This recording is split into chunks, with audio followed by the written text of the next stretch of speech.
Voilà un troisième volet sur l'étude du signe d'une fonction. Étude du signe d'une fonction quadratique. On va voir ici des éléments qui nous permettent de manière générique de donner le signe d'une fonction quadratique. Donc ça se résume, vous avez toutes ces références évidemment dans votre polycopier. Je vais résumer ça dans un tableau, c'est le tableau qui apparaît aussi chez vous dans le polycopier. Donc, sauf erreur à la page 51, on va vérifier ça après.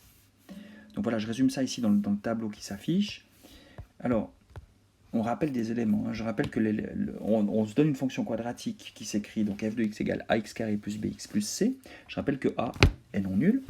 Et puis, je rappelle des choses qu'on a vues au chapitre précédent. On imagine donc les éléments. Si a est strictement positif, je rappelle que la fonction est convexe. D'accord ?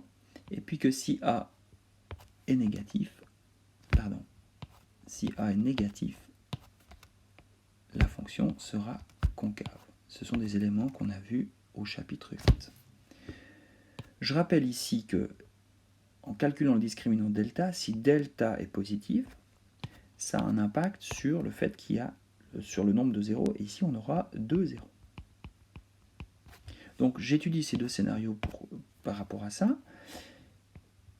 Si je me retrouve dans une situation avec une fonction convexe qui possède 2 zéros, eh bien la parabole qui est le graphe de ma fonction quadratique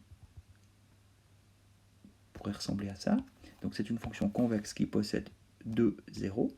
Et puis je lis ici finalement assez très clairement que la fonction est négative entre les deux zéros et qu'elle est positive à droite, à l'extérieur des zéros si vous préférez. Donc de manière tout à fait générale, je peux résumer ça comme ça. Le signe d'une telle fonction, donc le signe d'une fonction quadratique convexe et qui possède 2 zéros, aura toujours finalement un peu cette tête-là. Je vais les appeler peut-être Z1 et Z2, les zéros, voilà. Donc vous aurez une fonction qui s'annule deux fois, en Z1 et en Z2, donc les zéros dépendent évidemment des valeurs numériques que vous aurez. Et puis la fonction sera positive à l'extérieur des racines et négative à l'intérieur des racines. Dans le cas analogue où la fonction est concave, vous avez de nouveau 2 zéros, mais une fonction concave. Donc une parabole qui se présenterait à peu près sous cette forme-là. Donc pour les deux zéros, Z1 et Z2, vous avez une fonction qui est positive entre les deux zéros et négative à l'extérieur des zéros.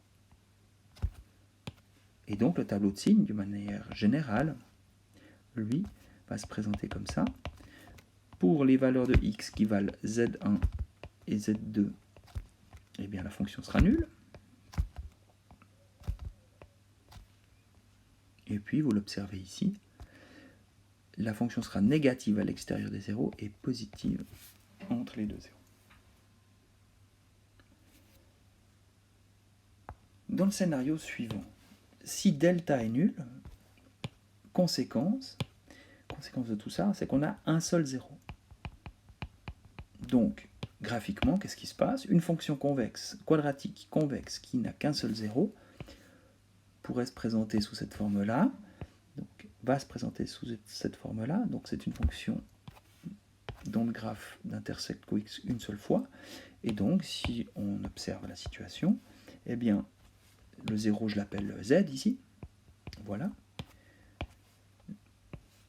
Donc le signe de cette fonction, quand x atteint cette valeur qui est la nulle, donc z, eh bien f de x sera nul,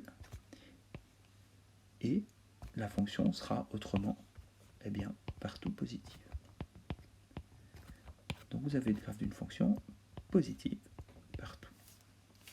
De manière analogue, si la fonction est concave et ne possède qu'un seul zéro, vous avez ce scénario-là, donc une parabole qui intersecte au x en une seule valeur que j'appelle z.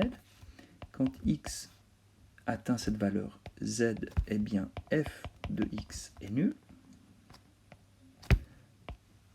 et la fonction est autrement partout négative, puisqu'elle est en dessous de l'axe OX. dernier scénario, eh bien, quand delta est nul, je rappelle que quand delta est nul, il n'y a pas de 0. Il n'y a pas de 0, ça veut dire quoi? Que pour une fonction convexe, vous avez une parabole convexe qui n'intersecte jamais l'axe OX, donc vous avez une parabole qui pourrait ressembler à ça, et si vous observez, cette parabole est partout positive. Donc le signe de la fonction, le tableau de signe est tout à fait évident à établir, quelle que soit la valeur de x, f de x sera positif.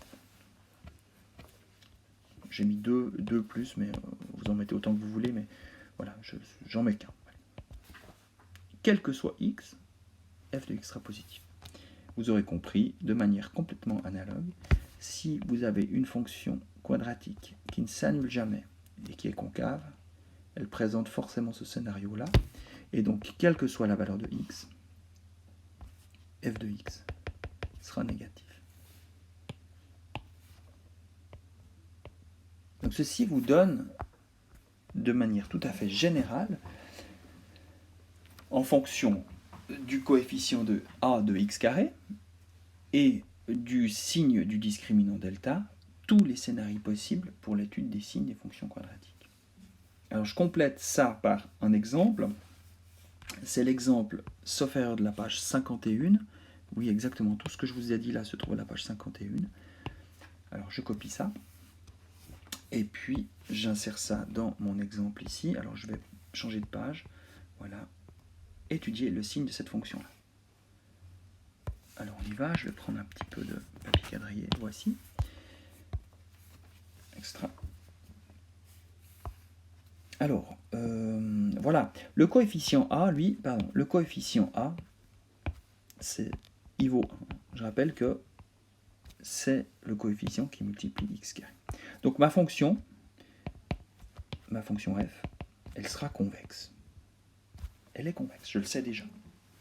Donc par rapport à ce que je viens de vous expliquer, je suis dans un de ces trois scénarios-là. Celui-là, celui-là ou celui-là, puisque le coefficient A est convexe. Alors on va étudier un peu plus la situation. J'ai besoin de connaître finalement le nombre de zéros de cette fonction.